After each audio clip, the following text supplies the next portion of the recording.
최근 유례 없는 물난리로 경남의 상황도 심각합니다. 이 중에서도 큰 홍수 피해를 입은 합천과 하동은 홍수의 책임을 댐 수위 관리를 제대로 하지 못한 수자원공사에 있다고 지적하는데요. 자연재해가 아니라 인재라는 거죠. 관련해서 합천을 중심으로 이야기 나눠보겠습니다. 취재기자 전화 연결돼 있습니다. 네, 장보영 기자, 그 합천군에서 지속적으로 관련 문제를 제기하고 있다고요?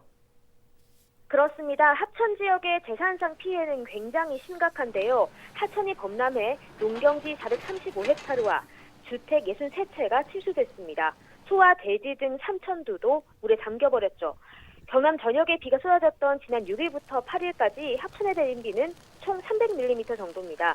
꽤 많은 양이지만 홍수와 침수 피해를 입을 정도는 아니라는 게 합천군의 설명입니다.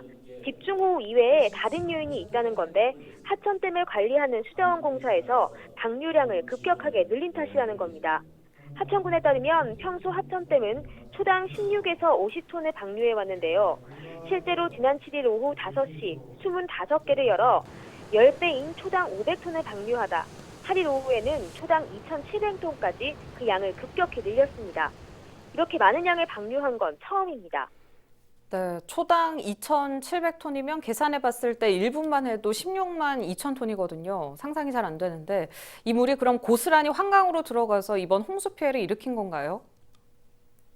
네, 수자원공사 측은 예측보다 많은 양의 비로 상류의 유입량이 늘어나 방류가 불가피했다고 언급했습니다. 하지만 하천군은 방류량을 급격히 늘린 원인이 비가 아니라 댐 수위 조절 실패 때문이라고 주장하고 있습니다. 지난 2017년까지만 해도 합천댐의 수위는 전체의 40% 수준으로 굉장히 낮은 상황이었는데 작년은 80%로 2배 높아졌고 집중호우가 시작된 6일 댐 수위는 89%였습니다. 이미 만수위나 다름없었던 합천댐에 집중호우가 내리면서 홍수 조절 기능을 상실한 상태나 다름없었다는 겁니다. 합천군은 지난해에도 댐 방류로 인해 피해 농가가 발생해 수자원공사에 항의했지만 아랑곳하지 않았다고 지탄했습니다. 지난 11일에는 합천군의회 의원들이 수자원공사에 찾아가 전액을 배상하라고 촉구하기도 했습니다. 네, 장마철에 수위를 90% 가까이 유지했다는 게 이해가 잘 안 되는데 수자원공사 측은 어떤 답변을 내놨습니까? 네, 수자원공사 측은 지난 12일 언론 브리핑을 통해 기록적인 긴 장마와 폭우가 침수 피해의 주된 원인이라고 다시 한번 해명했습니다. 홍수 피해를 입은 화개장터 근처 섬진강댐과 합천댐에 대해 홍수를 대비해 평소보다 수위를 낮게 유지하는 제한 수위를 유지했다고 설명했고 실제로 홍수기 제한 수위보다 0.7m 정도 낮았던 것으로 드러났습니다. 2,700톤이라는 방류량에 대해서는 운영 기준상 최대 방류량을 넘지는 않았다고도 말했습니다.